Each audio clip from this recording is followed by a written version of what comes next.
आज की वीडियो में हम प्रैक्टिकली कैपिटल गेन की केस स्टडी देखेंगे अलोंग विथ आईटीआर 2। पहली केस स्टडी है कि अगर आपकी सैलरी और other income including capital gain basic exemption limit से कम होती है तो आपको कोई भी टैक्स पे नहीं करना है। इसको हम आईटीआर 2 के अंदर लाइव देखते हैं। ये आईटीआर 2 का शेड्यूल है। यहाँ पर मैं कंटिन्यू पर क्लिक करता हूँ जनरल इन्फॉर्मेशन सेलेक्ट करने के बाद में। कंटिन्यू पर क्लिक करने के बाद में मैं आपको दिखाना चाहता हूँ कि मैं पहले न्यू टैक्स रिजीम के अंतर्गत इसको कैलकुलेट करूंगा। तो यहाँ पर मैं न्यू टैक्स रिजीम को सेलेक्ट कर लेता हूँ और कंटिन्यू पर क्लिक करता हूँ। यहाँ पर सीधा मैं अब स्किप द क्वेश्चन करके अपने कंप्यूटेशन ऑफ टोटल इनकम पर चले जाते हैं। वहां पर आपको मैं ये दिखाऊंगा कि मैंने सैलरी और अदर इनकम और कैपिटल गेन कितना डाला है। तो ये मेरा कंप्यूटेशन ऑफ टोटल इनकम है। जब मैं इस पर क्लिक करता हूँ तो मेरी जो सैलरी की इनकम है वो मैंने डाली हुई है 1.5 लाख रुपए और जो मेरे कैपिटल गेन है वो है 2,24,000। अगर मैं इसका ब्रेकअप दिखाऊं तो इसमें 15,000 रुपए मेरा शॉर्ट टर्म कैपिटल गेन है और जो 2,09,000 है वो मेरा लॉन्ग टर्म कैपिटल गेन है। एक पॉइंट यहाँ पे आपको बता देते हैं कि लॉन्ग टर्म कैपिटल गेन में 1 लाख रुपए तक अगर कैपिटल गेन होता है तो उस पर कोई भी टैक्स नहीं लगता है। मीनिंग देर बार 1,09,000 प्लस 15 1,24,000 प्लस 1,50,000 ये मेरा 2,74,000 आ गया। बेसिक एग्जम्पशन लिमिट जो है वो मेरी न्यू टैक्स रिजीम के अंदर 3 लाख रुपए है। तो इस केस में मेरे को कोई भी टैक्स नहीं लगना चाहिए। अब हम लोग देखते हैं इसको कंफर्म करने के बाद में कि क्या आईटीआर 2 में कोई टैक्स लग रहा है या नहीं लग रहा है। इसके लिए हम लोग जाएंगे computation of total income. Computation of total income पर जाने के बाद में आपको दिखाई देगा कि यहाँ पर कोई भी टैक्स पे नहीं आ रहा है, ना रिफंड आ रहा है, ना अमाउंट पेबल आ रहा है। अब इसके अंदर ये समझ में आ गया कि अगर मेरी अदर इनकम इंक्लूडिंग सैलरी और capital gain basic exemption limit से कम है तो मुझे कोई भी टैक्स नहीं देना पड़ता है न्यू टैक्स रिजीम के अंदर। फ्रेंड्स, कैपिटल गेन का 1 लाख रुपए का एग्जम्पशन मिलता है। इसी केस को अब हम लोग देखते हैं ओल्ड टैक्स रिजीम के अंदर। ओल्ड टैक्स रिजीम के अंदर हम लोग जाते हैं। वापस से मैं शेड्यूल सिलेक्शन में जाऊंगा। शेड्यूल सिलेक्शन में जाने के बाद में अब मुझे जो है ओल्ड टैक्स रिजीम को सेलेक्ट करना है, इसलिए कंटिन्यू करता हूं। कंटिन्यू करने के बाद में यहाँ पर मैं कंटिन्यू पर क्लिक कर देता हूं और ओल्ड टैक्स रिजीम के बटन को यस कर देता हूं। यहाँ पर मैं फिर से कंटिन्यू पर जाऊंगा और अगेन हम लोग जो है अब अपनी कंप्यूटेशन ऑफ टोटल इनकम वाले शेड्यूल पर जाएंगे। उसके लिए मैं इसको यस कर देता हूं और अब जाते हैं हम अपने कंप्यूटेशन ऑफ टोटल इनकम वाले शेड्यूल पर। फ्रेंड्स, अब यहाँ पर हम लोग वापस से जाते हैं। यहाँ पर देखिए कि क्या इसमें टैक्स पेबल आएगा या नहीं आएगा। इसके लिए मैं आपको पहले ही बता देता हूँ कि ओल्ड टैक्स रिजीम के अंदर 2.5 लाख रुपए तक जो है बेसिक एग्जम्पशन लिमिट है। सैलरी की इनकम 1.5 लाख रुपए हो गई, कैपिटल गेन 2,24,000 हो गया। 2,24,000 में से क्योंकि 1 लाख रुपए मेरे को लॉन्ग टर्म कैपिटल गेन पर कोई टैक्स नहीं देना है तो मैं अगर 1 लाख रुपए माइनस कर दूं तो 1,14 और 2,50 मेरा हो गया 2,64,000 रुपीज। यहाँ पर अगर मैं नीचे जाऊंगा तो ये मेरे को सब बता देगा और 3 लाख कंफर्म करूंगा। अब यहाँ पर मेरा टैक्स पेबल आएगा। क्यों आएगा उसका रीजन मैं बताता हूँ। पहले हम लोग देख लेते हैं कि टैक्स पेबल आया है कि नहीं आ रहा है। तो यहाँ पर देखिए 2400 रुपए का टैक्स पेबल आया। सबसे पहले अब आप एक चीज देखिए कि ओल्ड टैक्स रिजीम हो या न्यू टैक्स रिजीम, अगर कोई स्पेशल रेट की जो टैक्सेबल इनकम होती है उसमें आपको जो रिबेट है वो नहीं मिल रही है। क्योंकि अगर रिबेट मिलनी होती तो मेरा 5 लाख रुपए तक ओल्ड टैक्स रिजीम के अंदर कोई भी टैक्स पेबल नहीं होना चाहिए था। लेकिन क्योंकि कैपिटल गेन है इसलिए उसने कंसिडर किया केवल बेसिक एग्जाम को और उसके जो भी उसको इनकम दिखी स्पेशल रेट वाली उसने उस पर स्ट्रेट फॉरवर्ड जो है आपका टैक्स लगा दिया। तो यहाँ पर उसने क्या किया कि 2.5 लाख रुपए तक तो कोई भी टैक्स नहीं लगाया और 2.5 लाख रुपए के ऊपर जो है लॉन्ग टर्म कैपिटल गेन पर उसने 2400 रुपए जो है आपका टैक्स पेबल लगा दिया। लॉन्ग टर्म और शॉर्ट टर्म कैपिटल गेन पर उसने टैक्स पेबल लगा दिया। तो यहाँ पर आपका 2500 रुपए का अमाउंट पेबल आ गया। फ्रेंड्स, अब दूसरी केस स्टडी देखते हैं जो है कि न्यू टैक्स रिजीम में मार्जिनल रिलीफ में क्या अदर स्पेशल रेट वाली टैक्स की बेनिफिट मिल रही है या नहीं मिल रही है।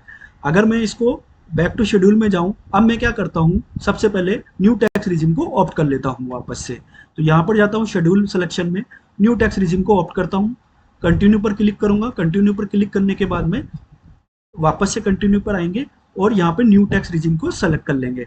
कंटिन्यू क्लिक करते हैं। अब मैं क्या करता हूं कि अपनी जो इनकम है उसको बेसिक एग्जेम्पशन लिमिट से इंक्रीज कर देता हूं। तो ये करने के लिए मैं वापस से अपने टोटल कंप्यूटेशन ऑफ इनकम वाले शेड्यूल में जाऊंगा। यहाँ पर क्लिक करूंगा। अब जो ये मेरी सैलरी की इनकम आ रही है इस सैलरी की इनकम को बढ़ाकर मैं 4,50,000 कर देता हूँ सो दैट कि मेरी बेसिक एग्जेम्पशन लिमिट जो न्यू टैक्स रिजीम में थी उससे मेरी इनकम इंक्रीज हो जाए। तो उसके लिए मैं 1 मिनट के लिए अपना वीडियो पॉज करता हूँ। सो यहाँ पर अब मैं ये 2 लाख रुपए की जो सैलरी है इसको कर देता हूँ 5 लाख रुपए।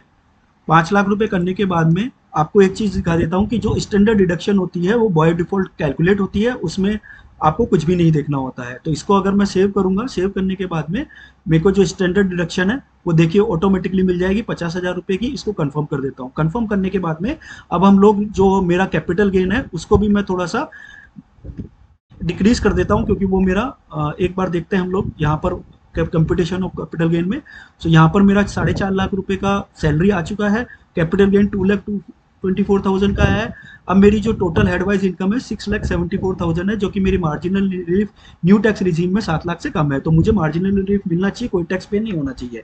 अब हम लोग इसके लिए कंफर्म करके टैक्स पेबल में जाते हैं। टैक्स पेबल में जाने के बाद में आप लोग देखते हैं कि कोई टैक्स पेमेंट आ रहा है या नहीं आ रहा है। तो यहाँ पर मैं टीटीआई में गया। टीटीआई में जाने के बाद में ये देखिए कि मेरा 20,650 रुपए का जो है वो टैक्स पेबल बन रहा है। इसका मतलब मुझे कोई भी मार्जिनल रिलीफ नहीं मिल रही है। तो इसने जो है 15% मेरा जो स्पेशल रेट से टैक्स का कैलकुलेशन कर दिया है। फ्रेंड्स यहाँ पर 87A की रिबेट जो दे रहा है वो केवल और केवल सैलरी के रिलेटेड दे रहा है। 13,150 रुपये से रिलेटेड मार्जिनल रिलीफ नहीं दे रहा है। और यहाँ पर अगर हम लोग देखेंगे तो यहाँ पर मेरा टैक्स पेबल जो है 14,901 आ गया इंटरेस्ट को इंक्लूड करते हुए। तो इसका मतलब स्पेशल रेट वाली जो इनकम है उसमें टैक्स का कोई भी रिबेट नहीं मिल रहा है। अब तीसरा केस स्टडी देखते हैं कि एसटीसीजी लॉस होने पर और एलटीसीजी लॉस होने पर वो क्या आपस में एक दूसरे को सेट ऑफ करते हैं नहीं करते। इसके लिए वापस से मैं 1 मिनट के लिए अपना वीडियो पॉज करता हूँ। अभी मैंने क्या किया है कि शॉर्ट टर्म कैपिटल लॉस 1,12,000 रुपये दिखाया है और लॉन्ग टर्म कैपिटल गेन 2,09,000 रुपये दिखाया है। तो फ्रेंड्स इसका इम्पैक्ट कैसे होता है हम देखते हैं कंप्यूटेशन ऑफ टोटल इनकम के अंदर। यहाँ पर मैंने कंफर्म कर दिया। कंफर्म करने के बाद में न्यू टैक्स रिजीम ही मैंने सेलेक्ट कर रखी है। न्यू टैक्स रिजीम में अब मैं कंप्यूटेशन ऑफ टोटल इनकम पर जाता हूँ।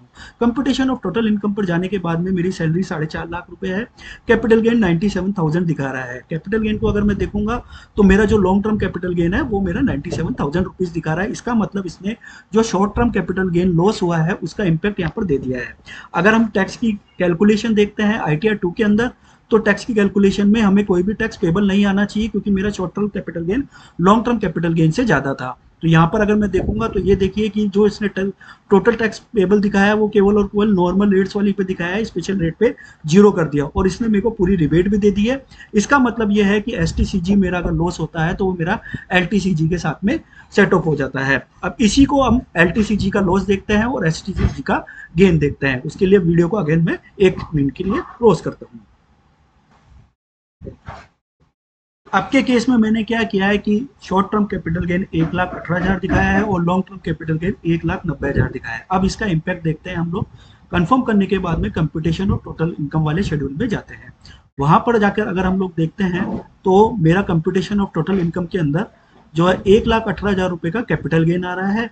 मीनिंग देयर बाय कि इसने शॉर्ट टर्म कैपिटल गेन का लॉन्ग टर्म कैपिटल लॉस जो हुआ उसको आपस में सेट ऑफ नहीं किया है। तो यहाँ पर हमारी लर्निंग क्या है कि long term capital gain short term capital gain के साथ में एडजस्ट नहीं होता है, whereas short term capital loss जो है वो शॉर्ट टर्म कैपिटल गेन के साथ भी और लॉन्ग टर्म कैपिटल गेन के साथ भी एडजस्ट हो जाता है। इसको हम लोग देखते हैं कंफर्म करने के बाद में टैक्स पेबल के अंदर। तो टैक्स पेबल के अंदर इसके अगर आप देखेंगे तो यहाँ पर आपको दिखाई देगा कि हमारा टैक्स का जो है कंप्यूटेशन आ रहा है। तो 25,200 रुपए मेरा टैक्स पेमेंट बन रहा है। वो किस तरीके से बन रहा है कि 1,18,000 जो था वो मेरा पूरा का पूरा टैक्स का कैलकुलेशन हो रहा है, उसकी कोई भी जो है लॉन्ग टर्म कैपिटल गेन के साथ में उसका एडजस्टमेंट नहीं हो रहा है। फ्रेंड्स अब कुछ इंपॉर्टेंट चीज जो है वो देख लेते हैं कि जो ये शॉर्ट टर्म एक और इम्पोर्टेंट चीज कि जो इसने 1,90,000 रुपए को जो है आपको कैरी फॉरवर्ड किया है जो आपका लॉन्ग टर्म कैपिटल लॉस था। फ्रेंड्स यहाँ पर अगर मैं कंप्यूटेशन ऑफ टोटल इनकम में दिखाऊंगा तो यहाँ पर आपको 1,90,000 लॉस कैरी फॉरवर्ड दिखाई देगा। इंपॉर्टेंट चीज कि अगर आपको लॉसेस को कैरी फॉरवर्ड करना है शॉर्ट टर्म और कैपिटल गेन के तो ड्यू डेट से पहले अपनी रिटर्न फाइल कर दीजिए। फ्रेंड्स अगर आप परचेज करते हैं इन्वेस्टमेंट या म्यूचुअल फंड में इन्वेस्ट करते हैं, शेयर परचेस करते हैं तो आपको ITR 2 फाइल करने की रिक्वायरमेंट नहीं है। आप ITR 1 भी फाइल कर सकते हैं बशर्त कि ओनली परचेज होना चाहिए, सेल नहीं होना चाहिए। वीडियो अगर अच्छा लगा हो तो लाइक शेयर एंड सब्सक्राइब करें। टिल देन जय हिंद, जय भारत, धन्यवाद।